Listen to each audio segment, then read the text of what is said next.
हर सरकार ने देखी है, झेली है? देखिए, हम गुजरात में भी 90 से लगातार जीत रहे हैं। राजस्थान, मध्य प्रदेश, छत्तीसगढ़ में भी हमने कई बार सरकार बनाई। मुंबई में भी, महाराष्ट्र में भी 3 बार लगातार जीते। उत्तर प्रदेश में भी 2 बार जीते हैं।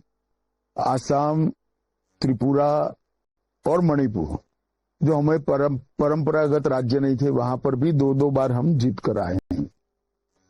इसका मूल कारण है भारतीय जनता पार्टी और एनडीए सुशासन के आधार पर काम करने वाले लोग हैं। और विशेषकर नरेंद्र मोदी जी की सरकार बनने के बाद केंद्र में हमने गरीब कल्याण की जो योजनाएं बनाई हैं, इसमें भारत के लगभग हर गरीब को घर, बिजली, गैस, शुद्ध पीने का पानी, शौचालय, 5 लाख तक का पूरा स्वास्थ्य का खर्चा और 5 किलो अनाज हर व्यक्ति को हमने फ्री ऑफ कॉस्ट दिया है।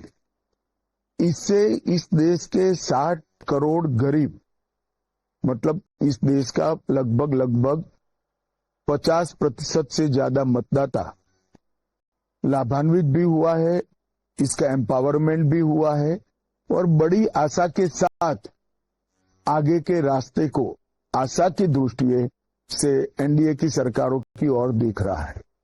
अब उसके मन में है कि आगे हमें स्वरोजगार मिलेगा, हमें रोजगार मिलेगा और हम अपने परिवार को और एक स्टेज ऊपर उठाकर देश की इकोनॉमी और देश के भविष्य को, देश के निर्माण में हम सहयोग कर पाएंगे।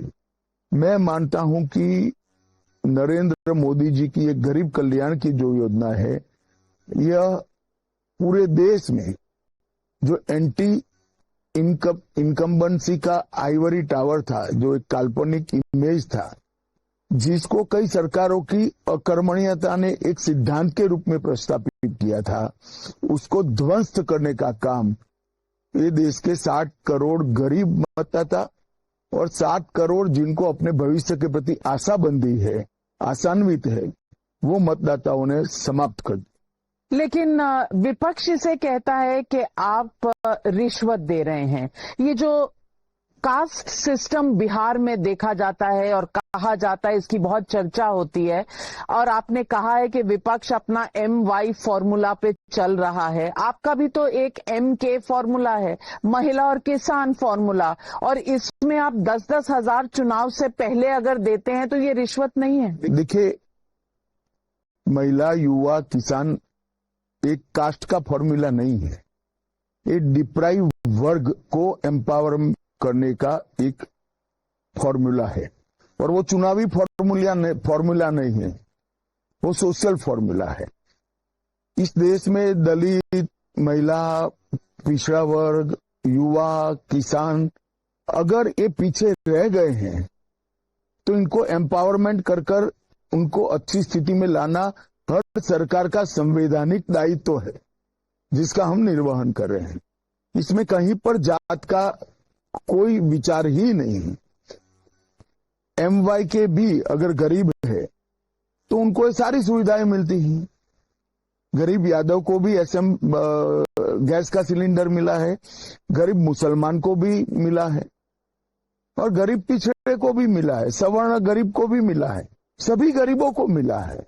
तो यहाँ क्राइटेरिया कास्ट नहीं है, यहाँ सिद्धांत है कि देश का सम विकास होना चाहिए, देश का विकास सर्वस्पर्शीय होना चाहिए, सर्वसमावेशक होना चाहिए, हर व्यक्ति का विकास के मॉडल में समावेश होना चाहिए और हर क्षेत्र को स्पर्श करने वाला विकास होना चाहिए। लेकिन आपका कहना है कि 60 करोड़ फिर गरीब हैं क्या इस देश में?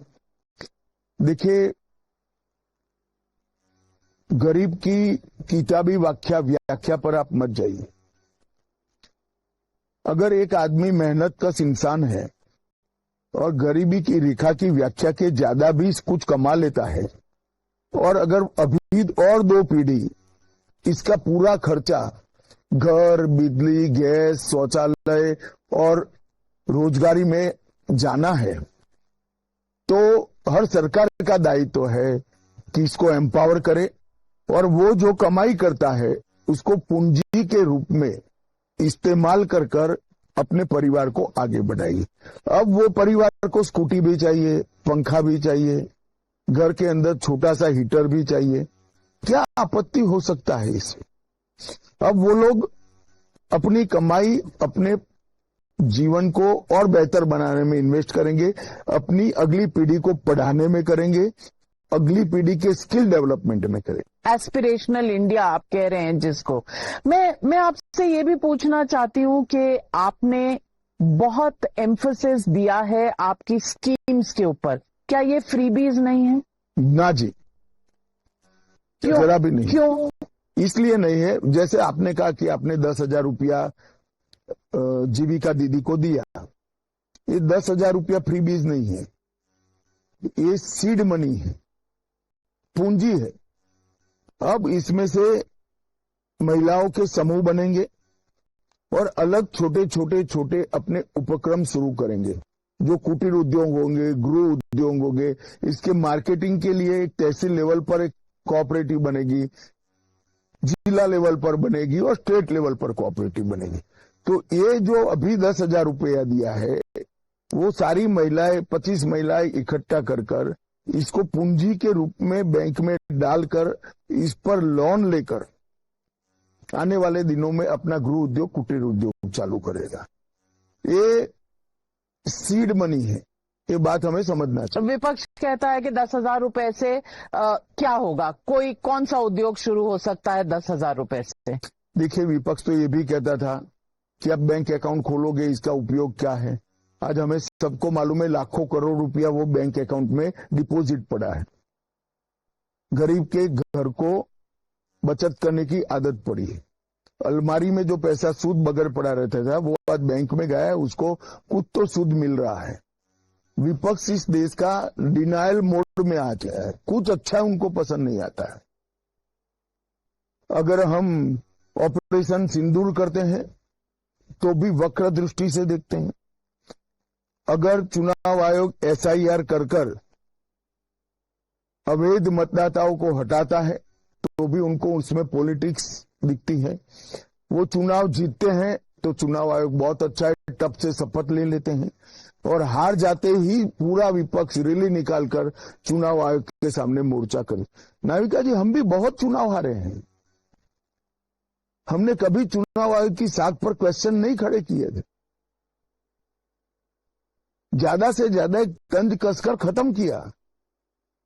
लेकिन आज तो कोर्ट भी गए हैं, तमिलनाडु की सरकार गई है कोर्ट और चैलेंज किया है उन्होंने, जो 12 राज्यों में आपने किया है। बंगाल ने कहा है हाथ पैर तोड़ देंगे। आपको लगता है कि ये SIR एक्सरसाइज चुनाव से पहले जिन राज्यों में चुनाव है वहां होनी चाहिए? देखिए, SIR सिर्फ चुनावी राज्यों में नहीं हो रहा है,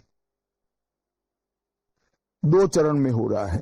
जहां चुनाव 2025 और 26 में है वहां पर अभी हो रहा है, 26 में है वहां पर अभी हो रहा है, और 27 में जिन राज्यों में चुनाव नहीं है 27 में वहां पर होगा।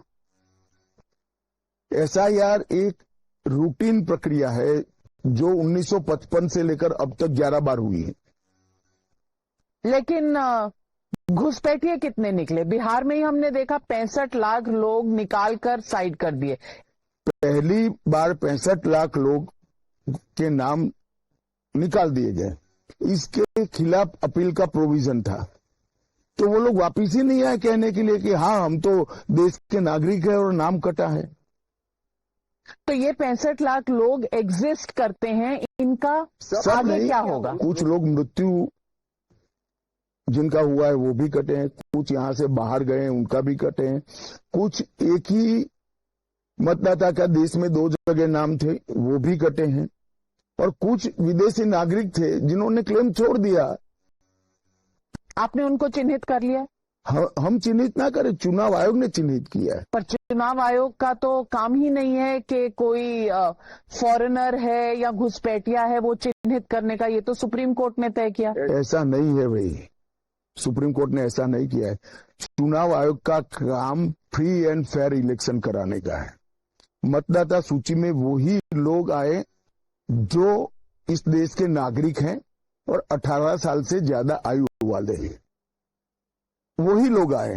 ये चुनाव आयोग का काम है और संविधान के आर्टिकल से जिम्मेदारी उन पर आती है। लेकिन जो भारत के नागरिक नहीं है, जो इस लिस्ट में है, उनका आगे क्या होगा ये तो गृह मंत्रालय बताएगा। नहीं, गृह मंत्रालय करेगा तब आपको बताएगा भी। आप क्यों चिंता करें? अभी इसकी प्रक्रिया शुरू नहीं। ये इंटरव्यू को पॉपुलर करने के लिए नहीं कह सकता। मैं देश का गृह मंत्री हूं और जो प्रक्रिया होगी अफसरों के साथ चर्चा होकर, बाकी सब लोगों की चर्चा होकर सुनिश्चित रूप से हम करेंगे।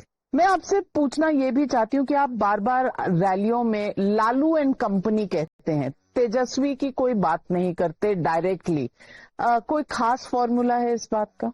नहीं, कोई फॉर्मूला नहीं है। देखिए, लालू जी बिहार में एक विशिष्ट प्रकार की पॉलिटिक्स को विचारधारा के रूप में एस्टैब्लिश किए हैं और तेजस्वी जी इसी के संवाहक है। इसलिए मैं जब लालू एंड कंपनी कहता हूं तब तेजस्वी आ ही जाते हैं। पर लालू तो चुनाव नहीं लड़ रहे। आप बिहारी नहीं हो ना, बिहार के मतदाता अच्छे से समझते हैं मेरी बात को। मैं बिल्कुल बिहारी हूं, बिहार में पली बड़ी है, मगर जन्मी नहीं है।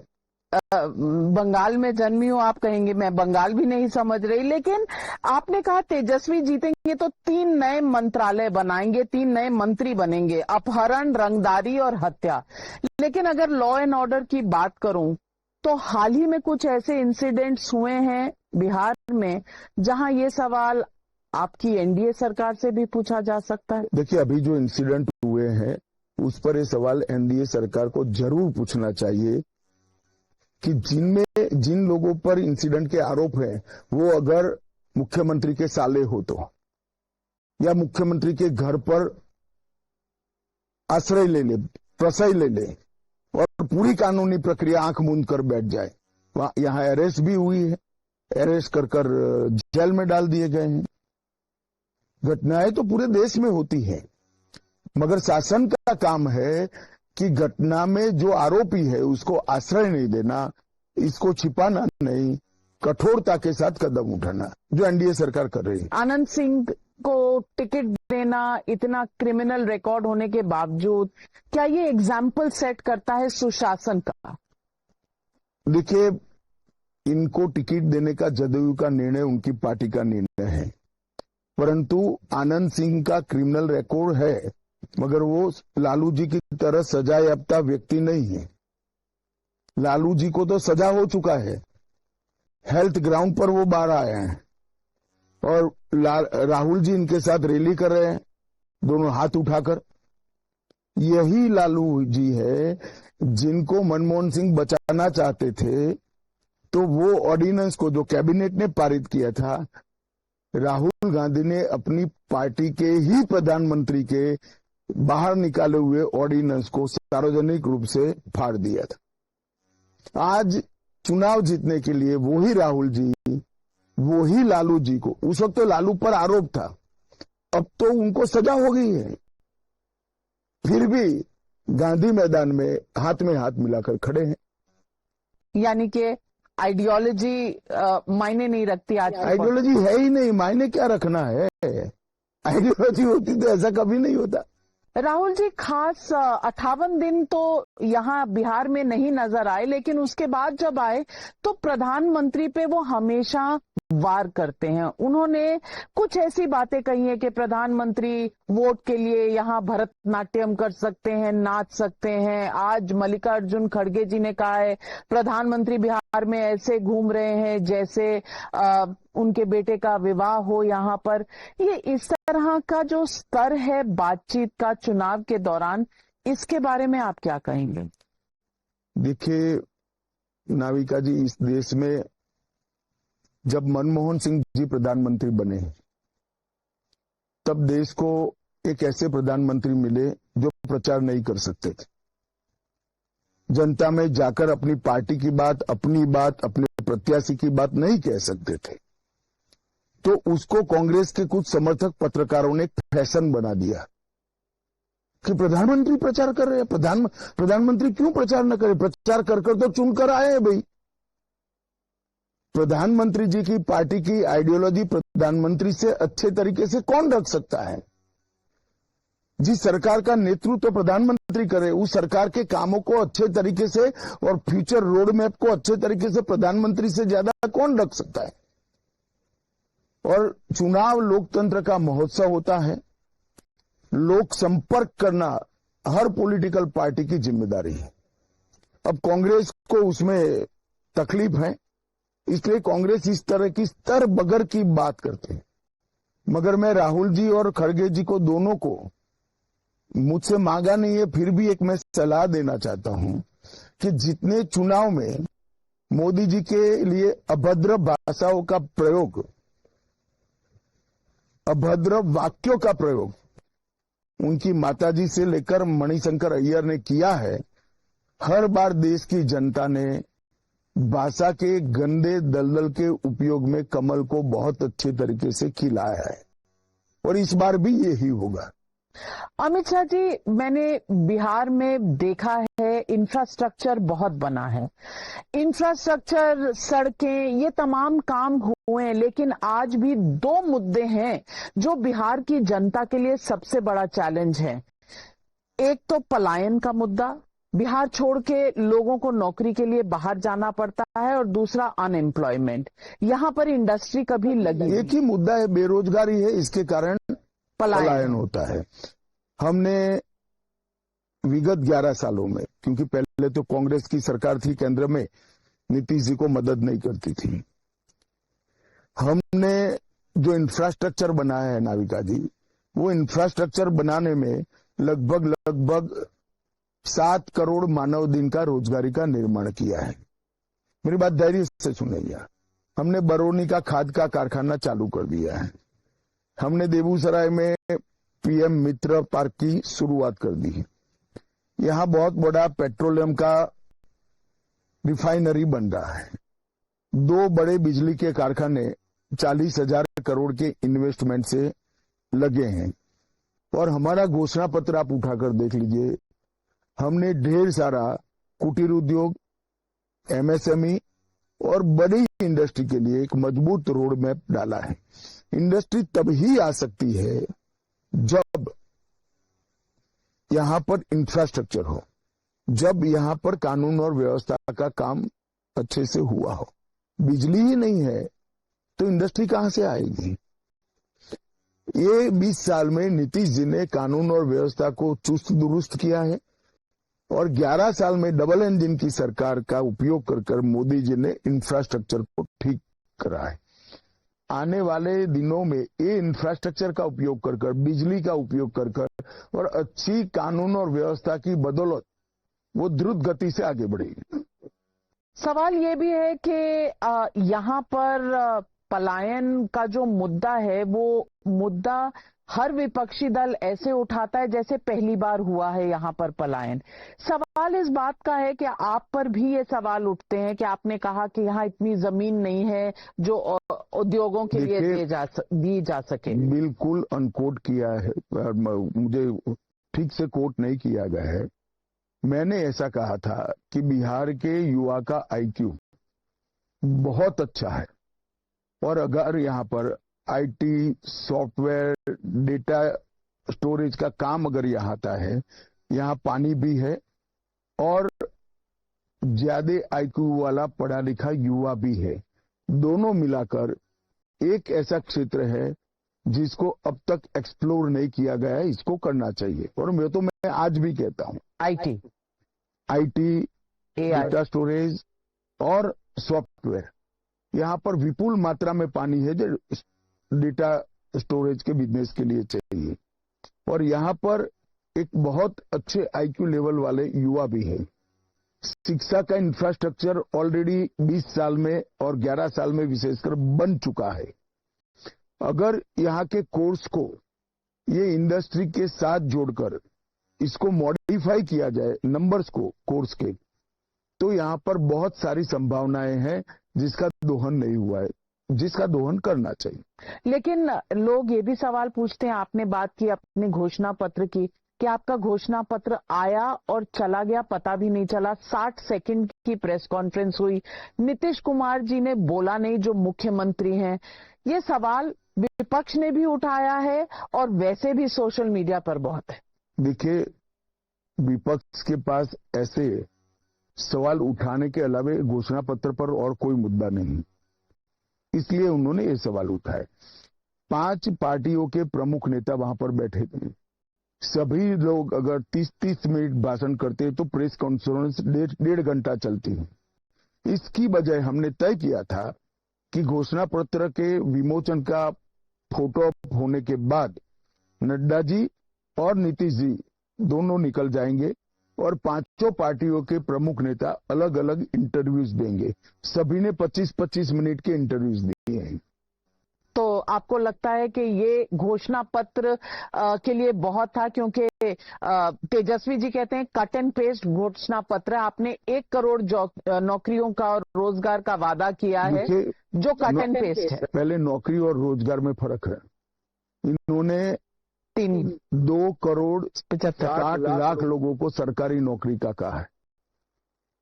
नाविका जी, 2 करोड़ 60 लाख सरकारी नौकरियां, अगर 40,000 भी मैं सी और डी ग्रेड की तनख्वाह की एवरेज निकाल रहा हूं, ले तो 12 लाख करोड़ रुपया चाहिए, जो बिहार के बजट से 3 गुना ज्यादा है। अब वो हास्यास्पद घोषणा को छुपाने के लिए 7 सेकंड में चले गए, मगर बाद में 22-25 मिनट के हर चैनल पर इंटरव्यू चले हैं। आप ये भी कहते हैं कि जीविका दीदियों के लिए 10,000 रुपए दिए जो गए हैं, हम ऐसा प्रबंध करेंगे कि किसी का बाप या दादा भी इसे ना छीन सके। कौन छीन रहा है? छीन सकने का सवाल ही नहीं है। नहीं, अभी मनोज यादव जी ने जाकर कहा कि आचार संहिता का उल्लंघन है, जबकि जीविका दीदी वाला कार्यक्रम आचार संहिता आने के 4 दिन पहले समाप्त हो चुका था। नाउ ये ऑन गोइंग स्कीम है। लेकिन छीन कौन रहा है? कोई छीनने की आरजेडी ने ही कहा है कि वापस ले लेना चाहिए पैसा, ये आचार संहिता का उल्लंघन है। लेकिन लास्ट मिनट पे देने पर सवाल तो लोग उठा रहे हैं कि क्या ये चुनावी घोषणा थी क्योंकि आप नर्वस हैं? देखिए, इसके लिए मेरी पार्टी की और मेरे गठबंधन की क्रेडिबिलिटी को जनता भरोसा करती है। 2014 में सरकार बनी, हमने 15 में बैंक अकाउंट खोले, 16 में शौचालय बनाए, 17 में गैस का सिलेंडर दिया, कोई चुनाव नहीं था। फिर से सरकार बनी, हमने 5 लाख तक का आयुष्मान भारत योजना लाया, फिर हर घर में पानी पहुंचाया, कोई चुनाव नहीं था। आपको लगता है कि तेजस्वी जी जो पिछली बार 111 सीट लेकर आए थे, बिल्कुल नजदीक थे, जिसको कहते हैं मिस्ड बाय अ विस्कर, इस बार दावेदार नहीं है मुख्यमंत्री की पोजीशन के लिए? हम 160 से ज्यादा सीटें जीतकर बिहार में सरकार बनाएंगे। आपको पहले से पता है तो लोग कहेंगे कि आपको इलेक्शन कमीशन को आप कंट्रोल करते हैं, इसलिए आपको नंबर पता है। अगर मैं 160 से ज्यादा कहता हूं, 180 भी हो सकती है। मैं तो 160 से ज्यादा कहता हूं, 160 नहीं कहता हूं इतना। और मैं हर चुनाव में आकलन अपना कहता हूं। पर आपको इतना भरोसा है कि 160 से ज्यादा आएंगे? ऐसे वक्त में जब आप 2 तरह के स्टेटमेंट्स आपने किए, आपने कहा नीतीश कुमार हम उनके नेतृत्व में चुनाव लड़ रहे हैं और चुनाव के बाद एमएलए तय करेंगे, ये आपका पहले दौर में स्टेटमेंट आया। बाद में आपने कहा आप संवैधानिक प्रक्रिया क्या है? नहीं, प्रक्रिया है, पर आप मैंने बाद में बोला हूं ये प्रोसीजर है। लेकिन आपने बाद में कहा कि सीएम की जगह खाली नहीं है। अगर मैं आपको एज अ जर्नलिस्ट पिछले 17-18 सालों से फॉलो कर रही हूं, तो मैं जानती हूं कि आप कभी झूठ नहीं बोलते। आप नीतीश कुमार को मुख्यमंत्री नहीं कहते हैं, आप सिर्फ इतना कहते हैं कि मुख्यमंत्री की जगह खाली नहीं है। नहीं, कोई जगह रख रहे हैं मैनूवर? आप ध्यान से सुनी नहीं है। मैं बोला हूं मुख्यमंत्री की जगह खाली नहीं है और ऊपर प्रधानमंत्री की जगह नहीं है। यहां पर नीतीश कुमार जी मुख्यमंत्री है, वहां नरेंद्र मोदी जी प्रधानमंत्री है। मैं पूरा वाक्य ही बोलता हूं, कुछ नहीं छुपाया है। तो ये विपक्ष बार बार संदेह क्यों करता है कि चुनाव के बाद कुछ ऐसा अब उनको झूठी बातें फैलाना है, कौन रोक सकता है जी। पर बिहार सवाल की जनता बहुत चतुर सुजान है, वो सब चीजें जानती है। पर सवाल उनके हेल्थ पर उठता है। ये सवाल कई बार पब्लिक में उठ गया ना सवाल, अब जनता निर्णय करेगी। 11 तारीख तक रुक जाइए आप। नहीं, जनता निर्णय करेगी, वो आपकी बात सही है, लेकिन इस चुनाव में एक तीसरा फैक्टर भी है। तीसरा फैक्टर जो जन सुराज प्रशांत किशोर की पार्टी ने लाया है, और उन्होंने कहा है कि दो बाइपोलर इलेक्शन होता है, कांग्रेस आरजेडी एक तरफ और बीजेपी जेडीयू एक तरफ, अब त्रिकोणीय होगा। आपको लगता है ये चुनाव 22 कोणीय है, 22 अलग अलग दल लड़ रहे, छोटे मीडियम मिलकर। लेकिन प्रशांत किशोर के अरे भाई, इसमें हम भी आ गए 22 में। 22 पार्टियां लड़ रही है, डेमोक्रेसी है, सबको लड़ने की छुट्टी, अपने अपनी बात करने की छुट्टी है। पर आपको लगता है इज ही अ फोर्स? क्योंकि आप इलेक्शन के मैदान में भागते हैं, आकलन करते हैं। देखिए ऐसा है, हम 160 से ज्यादा सीटें जीतेंगे और बची कुछ 22 दलों में बटेगी। अच्छा, ये 160 जेडीयू और बीजेपी एनडीए जीतेगा। आप बार बार 5 पांडव कहते हैं। बहुत से लोग सवाल उठाते हैं कि आपने इस बार शायद प्रधानमंत्री के हनुमान जी जो हैं चिराग पासवान को 29 जो सीट्स दी हैं वो शायद ज्यादा हैं, इतना वो डिलीवर कर नहीं होता पाएंगे? है, ज्यादा कम आप लोग आकलन नहीं लगा सकते हो। इनके 6 लोकसभा के सांसद हैं और 6 लोकसभा सांसद है तो 5 विधानसभा सीटें एक लोकसभा में बनती है। हमने 29 दिया है, इसमें ज्यादा कम नहीं होता है। एक 19% का वोट है जो माइनॉरिटी वोट कहलाता है, MY फैक्टर का M फैक्टर है। अब इसमें होड़ लगी हुई है कि कौन किसको बांटेगा। आपको लगता है कि तेजस्वी यादव ने एक मुस्लिम डिप्टी सीएम नहीं अनाउंस करके कहीं ओवैसी जी के? देखिए, मैं नहीं मानता इस तरह से सीएम डिप्टी सीएम अनाउंस करने से ढेर सारी चीजें रिजॉल्व होती हैं। हर पार्टी का एक क्रेडिबिलिटी होता है, वो क्रेडिबिलिटी और आप क्या बोल रहे हो, दोनों मिलकर मतदाता निर्णय करते। पर ओवैसी जी जब कहते हैं कि क्या अब्दुल दरी ही बिछाता रहेगा, तो एक सवाल तो वाजिब है। तो वो पूछे लालू जी की पार्टी को। आपकी पार्टी में भी एक भी नहीं, हम क्यों पूछे? नहीं, मुस्लिम रिप्रेजेंटेशन नहीं है। आपको लगता है कभी ये एनडीए से है, 4 प्रत्याशी लड़ रहे। मैं ये भी पूछना चाहती हूं कि आपने बार बार इशारा किया है इस तरफ कि कहीं ना कहीं समन्वय में कुछ प्रॉब्लम है आरजेडी और कांग्रेस पार्टी में, तेजस्वी और राहुल गांधी में। आपको लगता है? प्रॉब्लम नहीं है, सर फुटबॉल की लड़ाई है। ये बिहारी शब्द है, सर फुटबॉल लड़ाई। कैसे कह सकते? देखिए, पर्चा डालने के अंतिम दिन तक पहले चरण का उनका प्रत्याशी ही घोषित नहीं हुआ। आज भी कई सीटों पर मतदाता को ये मालूम नहीं है कि महागठबंधन का ऑफिशियल प्रत्याशी कौन है। 11 सीटों पर फ्रेंडली फाइट है। 11 से ज्यादा सीटों पर जहां सिंबल नहीं है वहां पर भी इनके प्रत्याशी खड़े रह गए। लगभग 62 सीटों पर है। 62 सीटों पर। तो ये महागठबंधन की अलायंस है या आप इसे कुछ और नाम देंगे? नहीं, मैं क्यों नाम दूं उनको। अब वो तो बिहार की जनता प्रत्याशी को जानती है, वो किस पार्टी से हैं। आप मानते हैं कि ये 2025 में 2 ही चुनाव हुए, दिल्ली का हुआ और अब बिहार का है। ये चुनाव बीजेपी के लिए बहुत ज्यादा अहमियत रखते हैं? बीजेपी के लिए हर चुनाव अहमियत रखता है। हम ऑल इंडिया पार्टी है, हर राज्य में हमारे अच्छे यूनिट है, अच्छे से हम परफॉर्म कर रहे हैं और हर चुनाव को जीतने के लिए हम बहुत मेहनत भी करते हैं। बंगाल का चुनाव आपके लिए पर्सनली कितना बड़ा और चैलेंज? पर्सनली कुछ नहीं होता। मैं भारतीय जनता पार्टी का कार्यकर्ता हूं।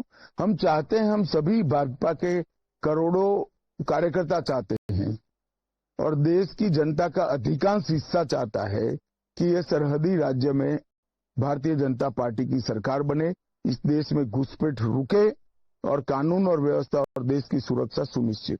आपने ये कहा कि बिहार में मुख्यमंत्री घुसपैठिए नहीं तय करेंगे। मैं दोबारा उसी सवाल पे इसीलिए आ रही हूं क्योंकि ये घुसपैठिए हैं कहाँ से आइडेंटिफाई होंगे? देखिए नाविका जी, जिन लोगों ने अपनी पहचान देने के लिए इनकार कर दिया, मैं मानता हूं उनके पास पहचान नहीं होगी। उनके पास पहचान नहीं होगी।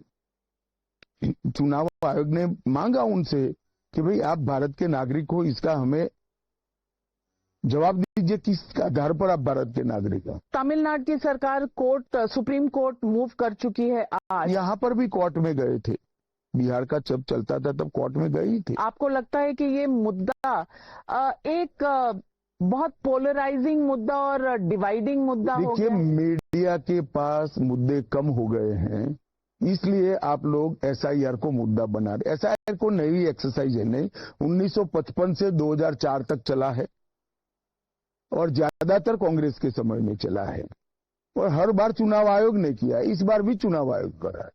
लेकिन आप मीडिया कह रहे हैं यहाँ सरकारें, जो विपक्ष की सरकारें वो कोर्ट जा रही हैं, तो मीडिया का तो काम है सवाल पूछना। उनको पूछिए ना, मुझे क्यों पूछ रहे हैं? भारतीय जनता पार्टी और साथी दल एसआईआर का समर्थन करते हैं। तमाम इन पूरे एक्सरसाइज के बाद आपके स्टेप्स क्या होंगे? कुछ इस पर पारदर्शिता? नहीं, मतदाता सूची तो चुनाव आयोग ही फाइनल करेगा, वो फाइनल होगी, इसके आधार पर चुनाव होगा। और जो लोग उसमें नहीं होंगे वो कौन है, वो क्या है, वो कहां जाएंगे? वो चुनाव आयोग की मतदाता सूची पूरे देश की फाइनल हो जाएगी, बाद में चुनाव आयोग के साथ बैठकर इसकी मीमांसा करेंगे। सवाल माओइस्ट टेरर का भी आपसे पूछना चाहती हूं, क्योंकि आपको हाल ही में बहुत इसमें सक्सेस मिला है। आप क्या मानते हैं, मोदी सरकार की सबसे बड़ी उपलब्धियों में ये एक बड़ी उपलब्धि? निश्चित रूप से ये पूरे देश के लिए बहुत बड़ी उपलब्धि है और मैं मानता हूं कि 31/3/2026 को पूरा देश माओवाद से मुक्त हो जाएगा। ये आपकी कड़ी मेहनत रही है पिछले 7-8 सालों में, आपने इसको अपना एक सबसे ज्यादा मेहनत हमारे सुरक्षा बलों ने की। सुरक्षा, उन्होंने लॉस भी उठाया है, शहीदगी भी सर पर ली है और महीनों तक खाने पीने के बगैर, घने जंगल में बिजली की व्यवस्था के बगैर, दवाइयों के बगैर, झरने के, नदियों के पानी पीकर माओवादी समस्या का समाधान ढूंढने का प्रयास किया है। मैं मानता हूं कि आजादी के बाद लगभग 6 साल लंबा ये बहुत बड़ा अभियान, ये सुरक्षा बलों का ही पूर्ण श्रेय सुरक्षा बलों को ही, हमारे सुरक्षा बल के जवान और अधिकारियों को ही जाता है। एसआईआर क्या बैकडोर एनआरसी है?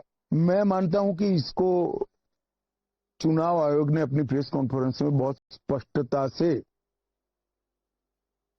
व्याख्यायित कर दिया है। तो आपने अपना एनआरसी का प्लान अब छोड़ दिया है? मैंने ऐसा कब कहा है? कब होगा? हम बताएंगे आपको, मैं बताऊंगा अगर हम करेंगे। आपकी पेंडिंग जो आपकी एक लिस्ट होती थी, जो आपकी हर मैनिफेस्टो में होती थी, उसमें एनआरसी था, उसमें यूसीसी था, इन मुद्दों के बारे में आपने कोई टाइमलाइन तय किया? देखिए, सिर्फ 2 नहीं थे ना, ट्रिपल तलाक हटाना था, राम मंदिर बनाना था, ढेर सारे थे जो समाप्त हो गए। जो समाप्त, ये 2 भी हो जाएंगे 2029 से पहले, जब भी होंगे हो जाएंगे। अमित शाह जी, आप 160 सीटों की बात कर रही हैं, इतना कॉन्फिडेंस आपको, जबकि बहुत से लोग एनालिसिस में कहते हैं कि बहुत क्लोज इलेक्शन? ये मेरा आकलन है, 14 तारीख को मालूम पड़ जाएगा। और मुख्यमंत्री नीतीश कुमार होंगे, लास्ट टाइम आपसे पूछ रहे हैं। देखिए, मैंने जो कहना है वो मैं इंटरव्यू में भी स्पष्ट किया, सार्वजनिक सभाओं में भी मैं स्पष्ट करता हूं, मगर आप कुछ अलग उद्देश्य से इसको पूछ रही है, तो कृपया मेरी बात बिहार की जनता समझ चुकी है मैं क्या कहना चाहता। अमित शाह जी, हमारे साथ जुड़ने के लिए और मुझसे हमेशा की तरह फ्रैंकली बात करने के लिए आपका बहुत बहुत धन्यवाद। नमस्कार। नमस्कार। Well, Home Minister Amit Shah's exclusive interview has sparked a wave of political responses. Let's take a look at what leaders are saying. Congress और आरजेडी ने बिहार की संस्कृति, बिहार की परंपरा की भावनाओं का मजाक बनाया है। छठ जैसे पवित्र त्योहार को ड्रामा कहना